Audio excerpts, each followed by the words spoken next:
Hi, everybody. I'm with Dan Engle. It's Raghu. And he said, "Oh, and away we go." And it reminded me of a TV show from the 60s or some crazy thing when I was a kid. Away we go. I'm happy to have Dan with us today.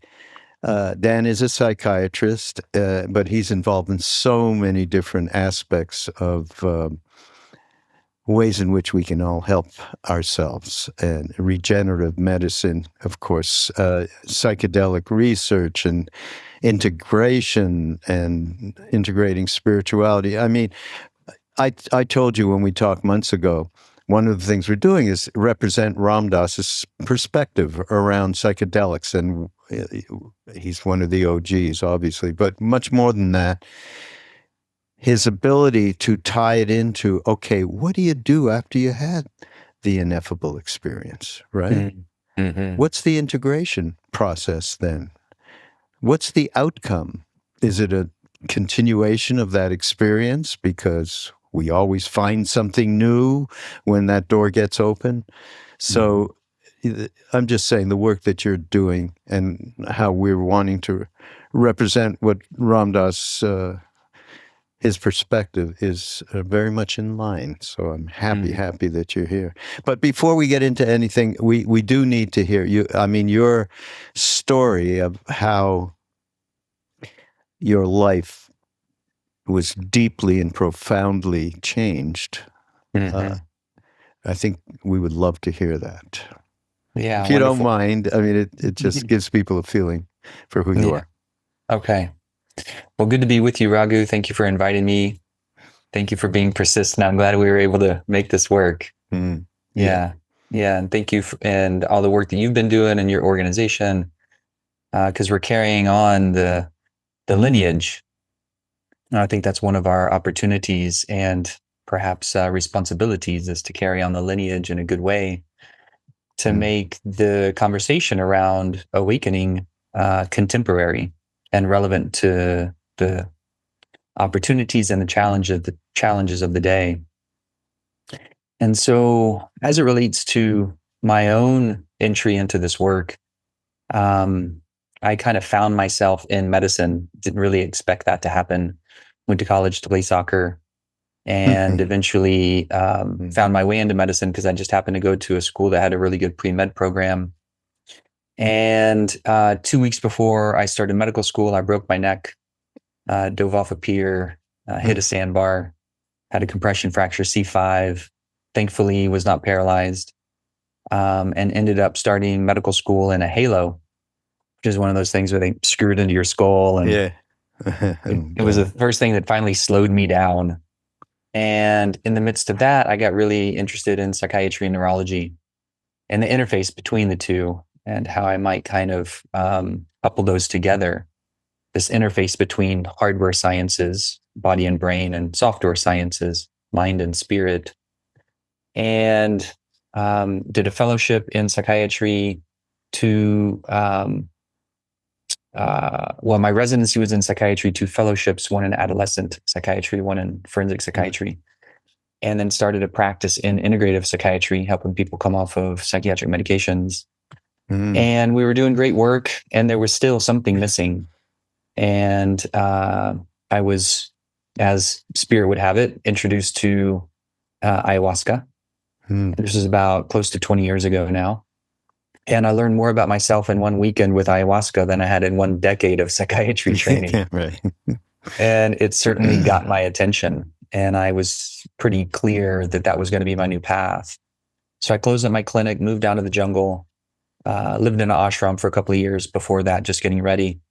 And living down there for a year in the deep Amazon and going through a series of dietas and deeper apprenticeship with ayahuasca and the traditions, I just got more and more inspired of this evolutionary field of what we might call transformational medicine.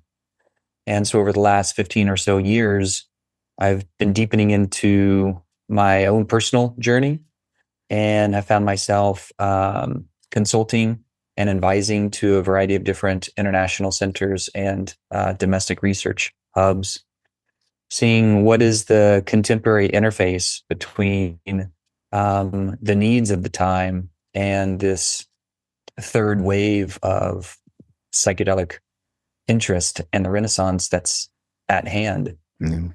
And it was just this last week, to your point earlier, where I was talking to one of the research organizations in the clinical institutes, speaking about the need for integration to be involved in the research trials, because the vast majority of clinical research trials, in my humble opinion, are leveraging the medicine with the expectancy that the medicine's going to do all the work, and it's going to be this Right, silver exactly. bullet. And without the integration, Mm. we don't have the landing pad.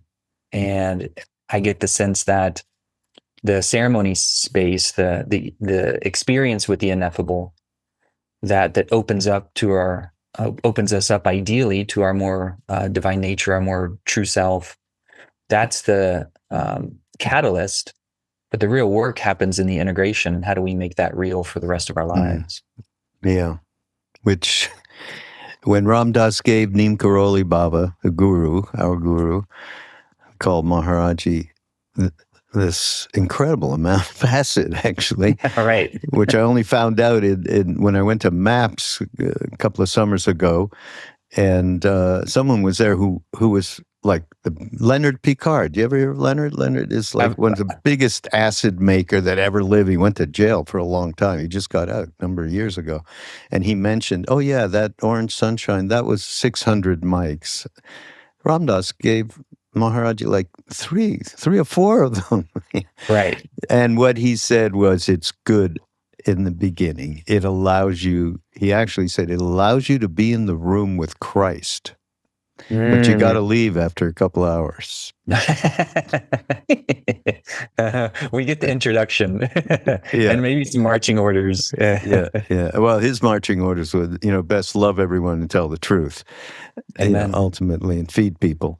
And but Ram Dass really, he went to India because that was what was happening to him. The complete, every time you come down, that is the nature of this. And okay, where is there a map where you don't come down? A map of consciousness, and that's what led him to India, actually. So yeah, it's the integration.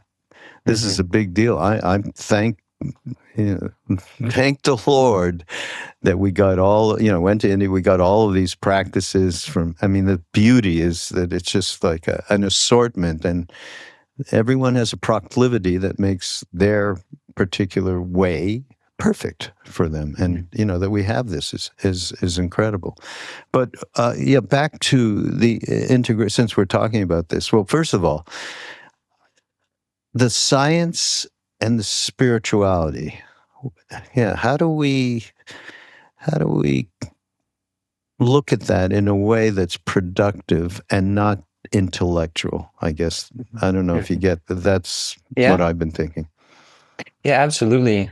I appreciate how you're languaging the science and the spirit. And over the last few hundred years, we've divorced ourselves from the two. That bridge has been burned. And we are slowly putting it back together, brick by brick. And I see in no field greater than psychiatry do we still discount the two being interwoven in a more holistic view of what is our human nature. And I get the sense also that that's one of the huge holes in the souls of our current culture, is the forgetting of our own true spiritual divine nature. And so if we're not talking about spirit in the context of the human experience in totality, much less in just the field of medicine, then we're leaving out a huge portion, and maybe the most sacred and important portion of what it is to be human. And I get excited when we have this opportunity to speak about the mystical experience and the opportunity to celebrate life. It was just recent that Roland Griffiths passed away. Yeah, he was one of the lead researchers at Johns Hopkins. Incredible being, by the way. I didn't really know him. I'm sure you've met him many times, but the one time that I did, he was so transparent Hmm. in terms of Hmm. his connection with his true nature. It was amazing. Yeah. And it was one of the testimonials, I think, of one of the lead research, if not the lead researcher in this field, where I think it was in a interview with Rachel Martin when he was going through his cancer experience.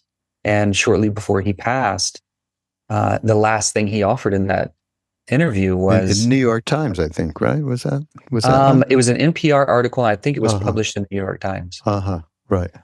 And the last thing he says in that interview is, "Don't we don't have to wait until we have a terminal diagnosis to celebrate life."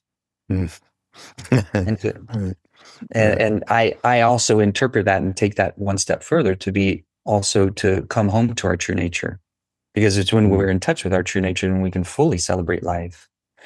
And so we're starting to hear the rumblings of the importance in reestablishing this bridge between science and spirit. And it's one of those opportunities that I think science is a little resistant to, especially the old guard, Mm. because the way that we've been doing things for so long just becomes the status quo and the norm. And anytime an institution is under significant change, usually it takes a generation of new thinkers and thought leaders in the field to propagate it and instigate it to its next evolutionary impulse. And so, as we continue to build and rebuild this bridge, big brick by brick, I think the conversation of integration becomes ever more important. And so then the question arises, how do we help instigate that in a way that's specific to each individual's path? Because it's such a numinous field of personal discovery to find the highway back to the divine, whatever that is for each of us, and then to help a person reapply that new experience into their day-to-day waking life, and that will significantly affect all of their relationships, how they experience themselves, and how they answer those three fundamental questions: who am I? Where did I come from? And what am I here to do? Mm. And I don't know of a more powerful catalyst for personal change and the opportunity to answer those questions more authentically than the medicine experience. Mm. Yeah. Although let's put a little in the small print at the bottom. It is not 100% necessary because everyone has a different path. It certainly has been optimum for many of us that went to India back then. And now it seems in the last 10 years or whatever, it's, as you said, a revolution is happening. But I know people who did not and went to India and met Neem Karoli Baba or Karmapa, these incredible beings that obviate the necessity of that. But even with that, it still requires integration. Mm-hmm. And what are those tools is always a question that we get asked all the time. In fact, I think one of the most popular things when we say, well, what would you like from us? More how to do it, how to practice, how to engage with methods, and I think that that's really, really important. And I think in this conversation, though, it's highly important relative to who we are. I think in the West, when we use these entheogens, when we use anything, there's an attachment all the way to addiction, right? And I know you deal with people like this all the time. And that it's a very difficult situation because the mind, we tell ourselves stories, we believe them, like as we believe every thought that we have. And so every weekend, we are going to our ceremony and having this incredible experience, or sometimes not so incredible, but full of learning possibilities, shall we say? Uh, but I think it's, in terms of integration, I think this is one of the things that's so important is mindfulness training. So, I mean, that you can see the complexity of the attachment potentially with that. And, talk about that within your own dealings and research and so on. Mm-hmm. Yeah, mindfulness is one of the foundational practices. And there's a variety of opportunities to come into that relationship with our own deeper self. MAPS would call it our inner healing intelligence. So as to describe the invitation that we all have to come into this inner wisdom, but also I think they're making a clever distinction by not wanting to make it too spiritual, so it can be still available to speak at the clinical level. I don't see a difference between those two, and I would use the term soul. I think psyche means soul at the root Greek level, just as it means mind. And both of those are interwoven. And it's hard to see, where the true nature or the state of the mind ends and the state of the soul begins. And I get a sense that the soul is to spirit like a drop is to the ocean.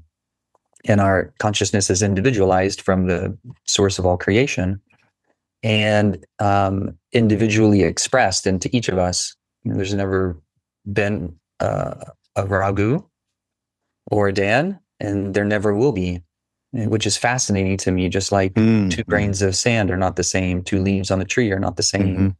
We have this really beautifully intricate individual nature, and we can speak about these aspects. And I appreciate what Stan Groff was fond of saying, that part of the deficit in our current culture is that we have an intellectual religiosity. And we lack. I haven't heard him say that. That's great. Yeah, he kind of makes the differential between this intellectual religiosity and the experiential spirituality. And to your point, there are many doorways into that experiential spirituality. Medicine work is just one of those. And some people come to that through near-death experience, or the aha moment that might come from a terminal diagnosis, or a variety of different altered states of consciousness that can help us come into an experience or being in the presence of a realized being. So with these different doorways in and the opportunity to come into these exalted states, the ceremony may open us to the nature of our soul. And then it's ours to continue to cultivate that in the integration process. And that's where it becomes our responsibility to do that, because the medicines aren't here to fix us. I don't think the medicines are here to do the heavy lifting and to do all the work. They can open up these doorways, and then it's our responsibility to continue to cultivate it. And mindfulness is one of those foundational pillars and foundational practices.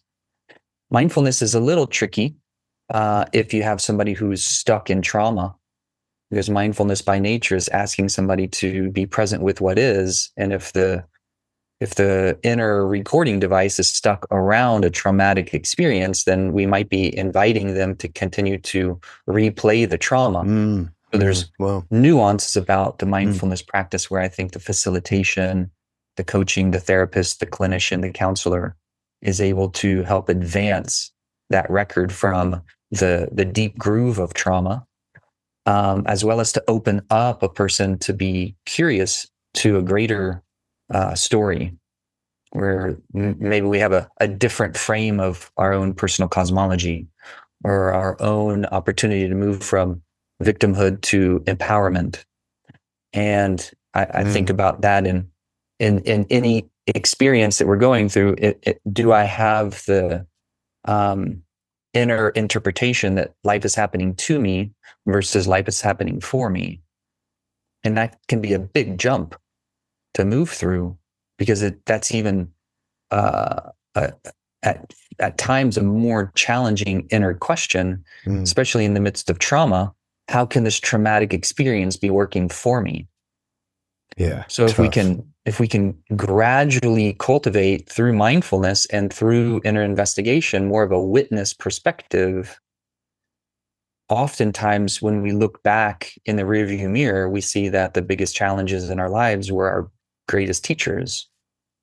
And so we can have these inner examples of how a trauma or a supreme challenge helped us grow, helped us mature, helped us become enlightened, help us to gain access to tools and to experiences of inner maturity and responsibility that maybe we didn't have before.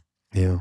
And so if we're able to consistently move ourselves and those that we work on behalf of towards a greater state of empowerment, a greater state of connection to something larger than ourselves, then I think ultimately we're moving towards the remembering of these cardinal truths that every part of life has come from the same source, including our ecological environment, including all of our brothers and sisters. We all come from this same source. And when we appreciate that nature itself, including the universe at large, all expands its own consciousness towards an evolutionary arc of self-awareness, then we can start to appreciate that no one's left out. Kind of like the Bodhisattva vow, we will continue to do our works on behalf of all beings becoming liberated, because we're all connected. And if I'm judging another, then I'm absolutely judging myself. If I'm hurting another, I'm absolutely hurting myself. And these are big worldviews that in the opening part of our conversation today, when we're speaking about polarization, then this is the supreme othering. A good brother of mine, Harry Grammer, kind of helped me appreciate that term. When I'm putting a judgment or a persecution onto another, I'm othering that person. I'm distancing myself from them and their own personal experience of the human condition. Whereas it's not really even for me to say that, given the same causes and conditions, I wouldn't act in a very similar kind of capacity. So I try myself to take a humble view, that everybody's just trying to do the best they can in any given state of consciousness with the tools that they have. Mm-hmm. And we're all on this evolutionary trajectory to ideally become more and more consciously engaged in the brotherhood of life, remembering and appreciating that nature only evolves in cooperative systems. And so if we're going to find our way out of this crazy human collective experience, we're going to need to remember how to do it well with one another. God, though, right now, I just think of myself, I feel a fairly evolved person, been doing this work for a long time. And I easily get stuck in particular in this situation that we're in right now, where the election is coming up, and I get stuck in, Ram Dass was phenomenal in all of these political people that he felt were hurting people, period. Yeah. He would put a picture on his altar and he would say hello to them just the same way he said hello to a saint on the other side. And he said, well, I said, how can you, I can't have that image in front of me. He said, listen, I'm working with their soul. I'm communicating with the soul, the true nature of that person, best I can. The incarnation, too bad, that's terrible. I feel sorry for you. And he was really, he was being real. It wasn't just an intellectual thing. And the trigger is so large right now, right? I mean, it's enormous. And I talked to you, I guess, before about the course centered in the storm that we're doing right now, just prior to the election, all about, polarization, divisiveness. And many people are expressing the same thing. Well, I'm really trying now, and the trigger is just so huge. So I think it comes down to, you've got Annie Lamott. You know who Annie Lamott is, by the way? The beautiful writer. She did each night. There's a talk from a different person relating to the particular theme of the day, and she did a fantastic thing. And she just, talking about straight out, she talked about Trump, but not in any way. But I wanted to find a place where he and I met, and we met in places like, yeah, I feel lonely many's a time. Yeah, I feel separated. I feel angry. She said, I met him in that place, and it allowed me to at least have some kind of a connection that's beyond, shouting epithets at the television, kind of a thing. I thought that was really good. I mean, I think the time's call right now for, you have something called that, I think in either a blog or you were talking, I don't know where I picked it up, radical responsibility, right? I think that very much expresses how we need to live. More, I mean, this isn't separate from, any different time in our life, except it is accentuated enormously. It's an enormous trigger. So I like that term. Maybe you could parse out radical responsibility. Yeah. My lady Sonia, she's fond of saying this is an all hands on deck moment. Yeah, right. Yeah.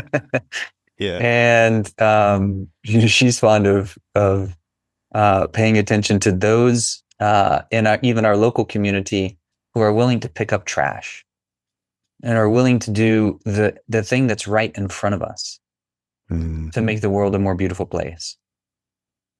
We have all chosen at this time to come in. At least that's my humble view in the soul's choice for embodiment. We all chose to be in the shared human experience right now.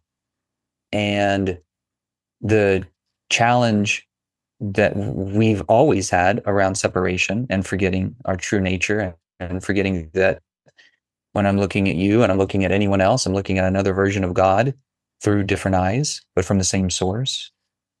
That's accentuated now because of our globalization in the family of humanity. Information shared at lightning speed. And the challenge that it is now also to find truth, because there's so many different agendas and we're just bombarded by interpretations of people's behaviors and the meaning behind that. And it can be really maddening to try and find the truth behind what we're exposed to on a day-to-day basis. So that's where I think it helps, at least for me, to have a cosmology of deeper meaning about this whole human drama that we're in the midst of. And that includes this being a process of evolutionary experience towards some common end goal. And I see your tanka behind you, and Buddhism has been one of the cornerstones for me in helping to create a personal story that's a cosmology around accelerated growth and evolutionary wisdom, we might say. So if I come into this embodiment, and let me just back up a moment to say that there was a time at which I almost quit medicine. I thought I was going to go into pediatrics at one point, and I did a NICU rotation in the neonatal ICU.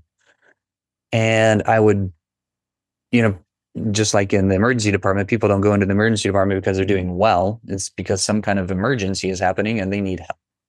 Same thing for little ones. So neonates or infants and really small little beings coming into a medical care system because there's some acute, significant trauma. And I was just seeing little ones after little ones after little ones come in, Jesus. shattered, broken, meningitis, shaken baby syndrome, things that were kind of just random, horrific events, or maybe even perpetrated by somebody in the family system or somebody who was ignorant. And oftentimes they got well and oftentimes they died. And it just really put me into this existential crisis. And one of my attending physicians at the time, she recommended a book called Many Lives, Many Masters, which is a book by Brian Weiss. And he was, at the time of this book being published, he was the head of the psychiatry department at Mount Sinai Hospital, which is a fairly prestigious clinical research institute.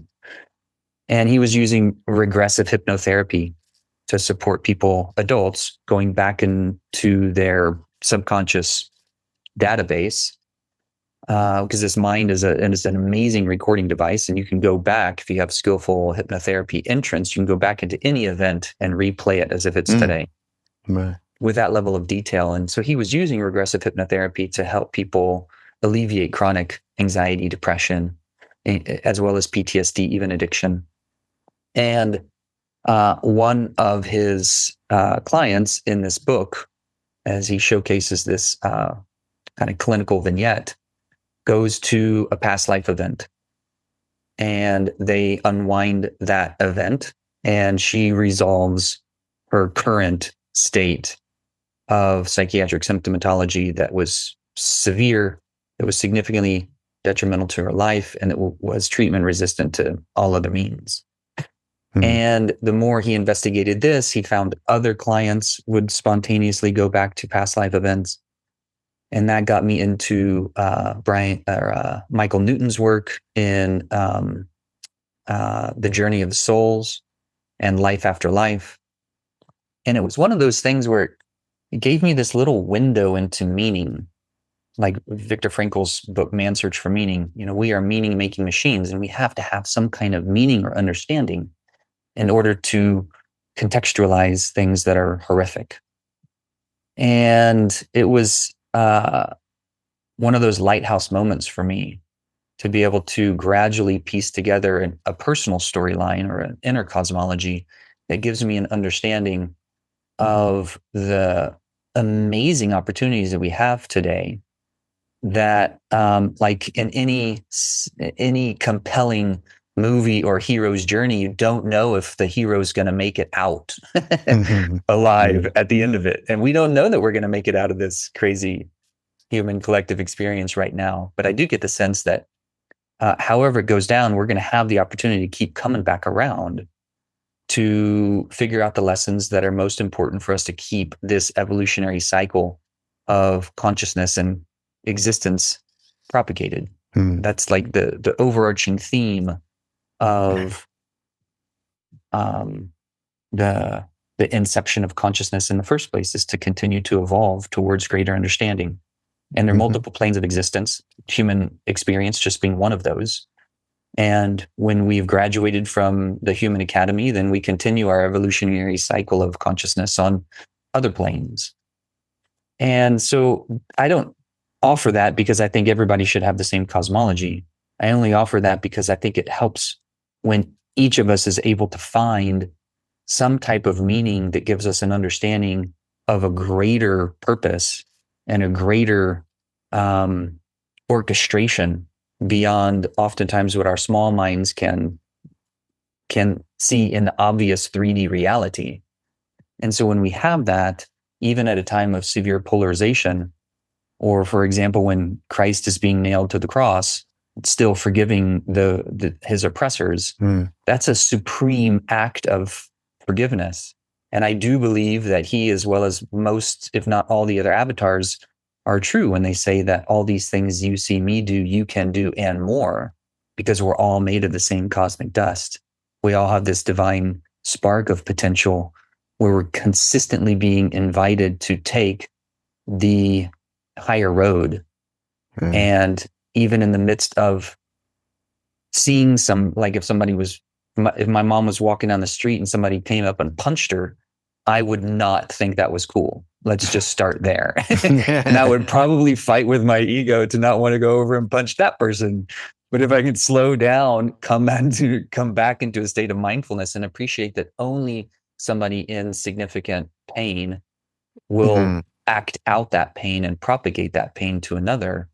Can I maintain my dignity? Can I maintain my own radical responsibility to try and find consistent fellowship and healing towards harmony, even when somebody is acting egregious towards another person? And these are high attributes. These are high values, and they're not easy to always act upon. but we're still consistently invited to be able to do that. I think even when there's so much polarity in mass, can we be those instigators of change that we know is possible? To me, that radical responsibility, Dan, is about taking the initiative to commit to a perspective that includes us all, not just me. I think I told you last time I did an audio book with Duncan Trussell, a good friend, from the movie of me to the movie of we. Amen. I think that's an important ingredient. But there's got to be something that absolutely turns one in that direction.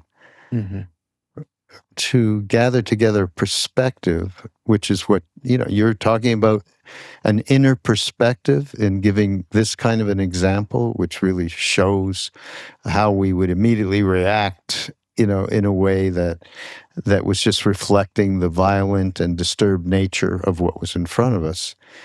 I don't know I don't think I told you this, but one time, long time back, Ram Dass and I and a few others traveled down to, I'm from Canada, so we were in this beautiful farm we had in Canada, and we went down to Tail of the Tiger in Vermont, which is where Trungpa Rinpoche spent a lot of time in those years. And this is when we had first come back from India in the early 70s. So one time, Trungpa's giving a talk, and Ram Dass, we're all in the room, and he started talking about Don Juan. Remember those? The teachings of Don Juan? Yeah, the teachings of Don Juan. Yeah, Castaneda. And suddenly he said, Ram Dass, come sit by me. And so he came and he sat by him. He said, Ram Dass, you have to be responsible. And Ram Dass first said, responsible? Well, I'm in the tradition of Bhakti Yoga and Guru Kripa, the grace of the Guru. And ultimately, he's taking responsibility, which was kind of, you referred to it before as an intellectual, spiritual? Intellectual religiosity. Yeah, perfect. That was it in that moment. He knew that. And he said, oh, come on now, really? And he went through a whole thing about taking responsibility. And there's actually a video we have of it. It was really, really wild. I mean, he was a crazy wisdom guy. I don't know. You probably know about him. But I've always remembered that from that time, and always pondered what the fullness of what that could mean. And I love that you refer to it as radical responsibility. To me, that means there's an imperative. We can't go on keeping lost inside of our own selfish instincts. Yeah.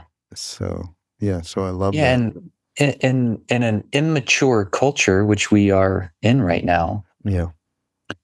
especially when we look at our leaders, oftentimes they have not gone through initiatory processes or been invited to consider a cosmology of we, and they're stuck in the me, mine, and I versus the us, the we, and the all. Yeah. In an immature culture, I think this is part of the inflection point that we're in the midst of. We're recognizing that the me, mine, and the I orientation to life has created global crisis. And we're being invited to take a radical responsibility that moves from just the responsibility of the me and, you know, seeing this one life as all there is. And why would I not want to take all the chips on the table or take all the bananas for myself and throw scraps to the rest? Because we don't have the maturity in our cultural zeitgeist that understands and appreciates that we're all part of this interwoven tapestry. And that's why I think the wisdom of the East in the Indian tradition, when in the early 1900s, where there were so many thought leaders coming over, you know, Ram Dass was part of that emergent field. Krishnamurti came over, and Yogananda came over, and you had these wisdom teachings of the mind, and you have these wisdom teachings of the heart, and how we marry those two, and we start living with the mind being a servant of the heart and a servant of love and a servant of compassion.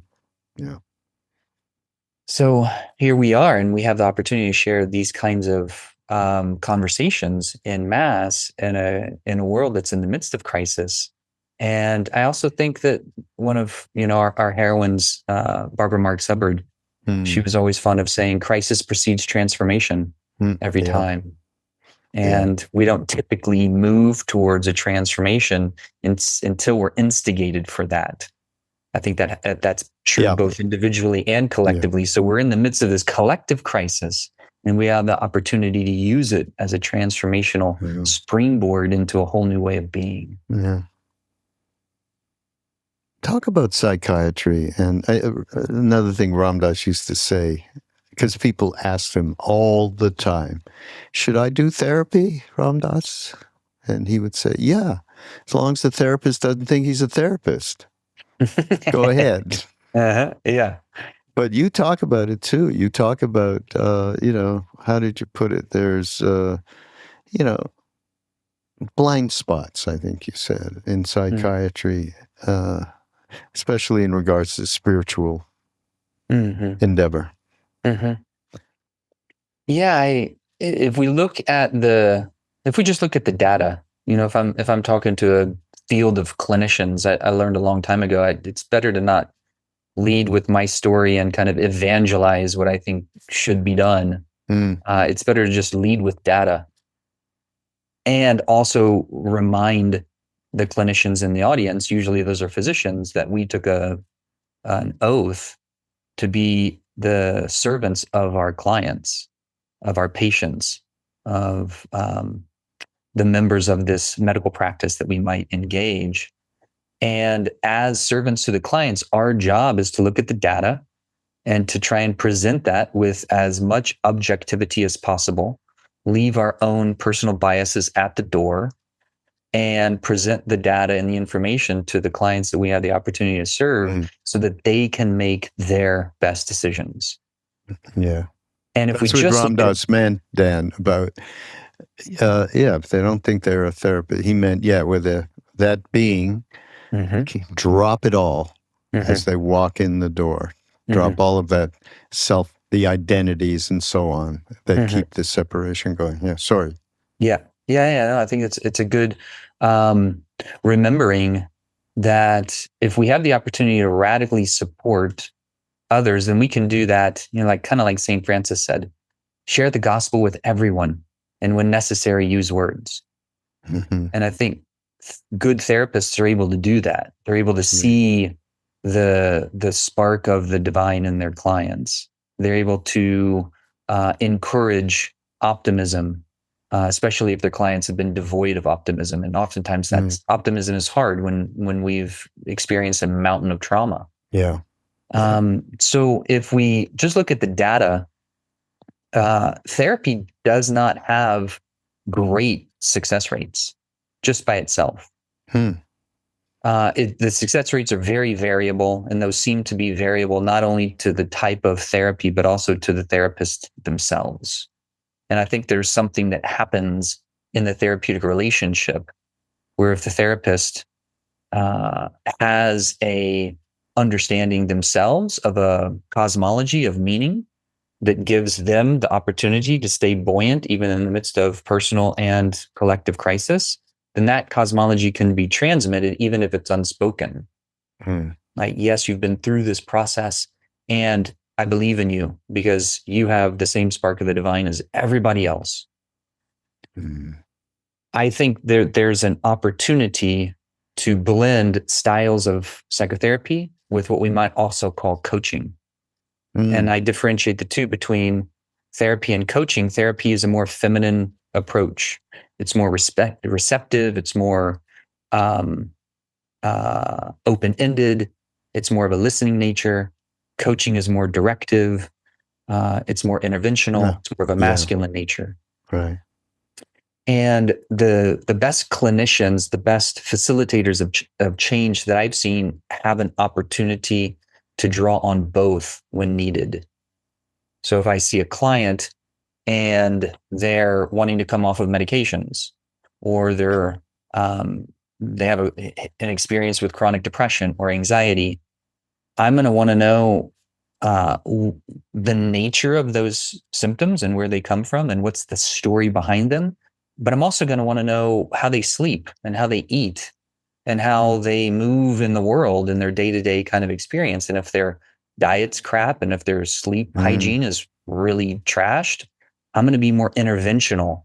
I'm going to say, well, it's going to be hard for your neurochemistry to find a center of balance and for you to find equanimity in your day-to-day if you're not sleeping well and you're not eating well, because that's just a part of the complexity.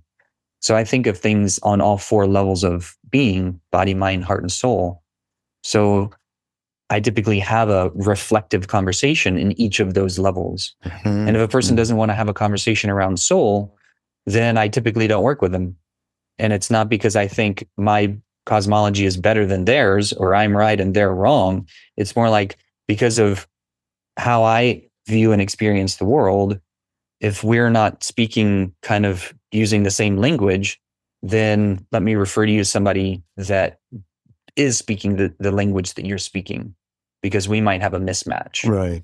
So it's helpful for me to know where I work well and where I don't work well and be able to own that. And historically, many therapists have been kind of more oriented towards, well, I'm going to help everybody as long as they can pay my rates or as long as they're on a health insurance plan that subsidizes their involvement in my practice, versus being selective and being able to say, we have a fairly limited time in this one precious life. And so I want to be able to work with the clients that that we're speaking the same language, or they're at least interested in learning some of the things that I find important. And that therapeutic relationship, I think it goes understated, the importance of having a trusting person to be able to believe in, like if I'm having a hard time with my own personal experience in the human drama, it can oftentimes be understated, the value of finding somebody who can see the best in me, even when I can't see it in myself, and engage me in a process to draw that out. So that relationship, I think, is key. And ideally it has a good fit kind of straight away. And if it doesn't have a good fit, the majority of my work these days is virtual, and in my experience, the therapeutic alliance is solidified even stronger in the in-person relationship, not just in the virtual or over the screen relationship. So frequently I will work with people to find good therapists where they are so they can have that in-person relationship. And then I try and do my best in the midst of that to help them see it like dating. Just because you want to find a partner, it doesn't mean that you should marry the first person that you go on a date with. Try that. Try the therapeutic relationship on. Does that person inspire you? Do they have a cosmology or a worldview or a style of language that gives you optimism in the benefit of that relationship over time? Yeah. And if it doesn't work, then you can respectfully close it. The chemistry is not there, and we can move on and find another person. So to then button up kind of what you said, I think we have the opportunity, especially as it relates to medicine work, to also be a bit more interventional when necessary, as well as reflective and listening on the therapeutic side when necessary. And can we use a little bit of both to be able to start impregnating the integration space to draw out the person's new way of living, their new view of themselves and life, because their new perspective. I think that's one of the grand opportunities that the medicines provide, is they catalyze this opportunity to see the world in a new way. By the way, if I had been all you listeners out there, sounding like when I said, there is a problem with continuing to have that experience, quote unquote, very regularly, and that can be a real problem in attachment and so on. I'm not. I think that's an issue, but I have one little story. I have a good friend who is in this sphere, and he's got a retreat center, and they do ceremonial work and really do it properly. Support people, etc., are there. So he apparently he had an ayahuasca experience. He had many of them, but then he had one where suddenly a big, gigantic monkey was in front of him, Hanuman, and completely, Dan, utterly turned his life in a 360 in a whole other direction, to the point where he's now, he got in touch with us. He found Ram Dass and all of that, and Karoli Baba. And then he actually came to see the wonderful statue, Murti, of Hanuman that we have in Taos that Ram Dass brought over in the late 70s. And he's got who made it, and they're going to make one for him, and he's putting it in street. Talk about marrying. And, so it gave me, actually, I said to him, well, listen, hopefully I'll have the time, but I would love to do something where people are using the medicine, and then they have this symbol of love and service and self-effacement, which is what we got from Neem Karoli Baba in India. And I thought, wow, this could be a great combination. Talk about coming out and integrating on an immediate basis, with the representation of this and so on. So I see it absolutely work. And of course, I've seen it in many other instances with people, and the work that is going on around healing through MDMA and psilocybin in particular. I'm so sorry as to what happened with the MAPS and the feds. That's really a setback. But I don't think it's going to stop the continuation. And I know there's studies, and I think that are approved by the government, especially with vets around MDMA, and so the efficacy of it, I'm quite familiar with, and we just want to find a way to share with people exactly what we've been speaking to today in many parts of this conversation about integration, about outcome, about perspective, about witness. Especially Ram Dass late in his life, his main teaching was around something called loving awareness.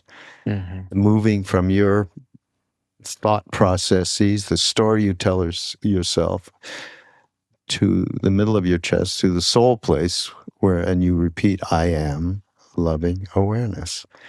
And you start identifying that way.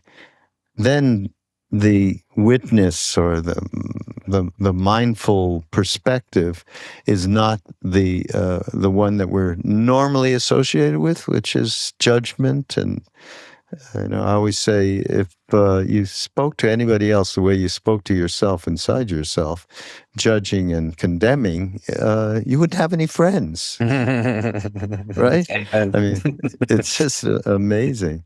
So. So just to say, I am completely in support of it, and I think there is something, though, because I have seen many people too, that there's a big attachment can be. I think it can be brought into the light. That it would be a good thing for many, many people. Mm-hmm. Mm-hmm. Yeah, I think what you're describing is being able to build a understanding in psychedelic medicine and psychedelic science that the medicine isn't here to fix us. Right. And there's also a seductive draw to, and an understandable one, to continue to experience the divine in ceremony. And there's still yet the opportunity to continue to cultivate that in the day-to-day and the integration, and find that within, so that we don't have to keep circling the altar again and again and again.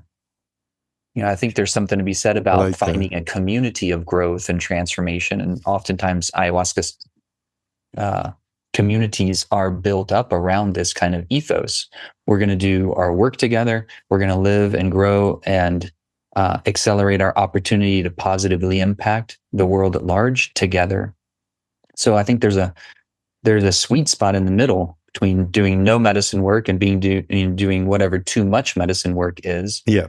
Ideally, we're able to do that in a community of togetherness, where we're able to draw each other's best qualities out, and also live into this movie of the we.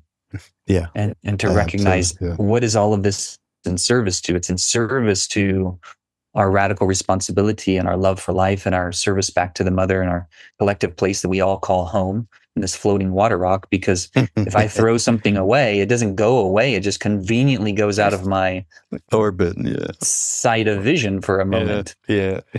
So I think these conversations, it really heartens me to know that you're having these conversations that are building on these pillars of wisdom, and what is ours to do that enables us to really come into this experiential spirituality and move towards being a benefit to our communities and to life itself.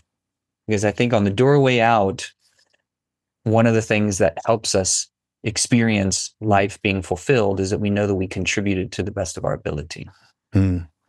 Absolutely, 100%. Well, we're pretty much at the end of the hour, but I've been reading this poetry book, Dan. Kabir. Are you familiar with Kabir, the saint? I want to read one. I mean, I've been doing it almost regularly these last few podcasts, because I'm like, wow. Okay, so when he refers to the beloved, he's talking about the beloved, the Ma. O friend, when I was forgetful and lost, my true guru showed me the way. After that, I gave up all rites and ceremonies, and I bathed no more in the holy pool. I learned that it was me who was mad, and that everything in the world was sane, and that I was disturbing those who are already wise. From that time on, I do not ring the bell of the temple. I do not put an idol on its altar, and do not worship it with flowers. The Lord is not pleased when you desecrate your flesh with ointments and tattoos, nor when you strip off your clothes and numb your senses. The person who is kind, righteous, and passive amidst world affairs and considers all earth creatures the same as themselves. It is they who become immortal and are embraced by God. Kabir says, they who are freed of pride and conceit and whose words are pure attain the status of the beloved. Kabir. Amen. Yeah, right. Big amen on that. Oh, I don't want to go away without. There's one thing that Dan is involved with that is, to me, a really incredible venture, and it's called Thank You Life, right? Yes. And what they do is they support people to be able to get therapy, especially now that, it's still limited how that therapy can happen, right? Psychedelic therapy. Yeah. And so Dan and Laura, who I know, how I met Dan, have this wonderful foundation. And I suppose you can go online, thankyoulife.org, maybe? Yeah, that's it. Yeah, check it out. Also, you had a book. It's fairly new, right? I think last couple of years. A dose of hope. I can't read my writing. A dose of hope. So is there. All of this we'll have in the show notes when you go to Mindrolling. Go to Be Here Now Networks and .com/mindrolling, and we'll connect you up with the good doctor. Thanks for having me out, Raghu. Oh man, it's great. It's great that it took a while, and every moment of waiting was worth it. I'm so happy. Absolutely. And so everybody, we'll see you next week on Mindrolling. Bye-bye.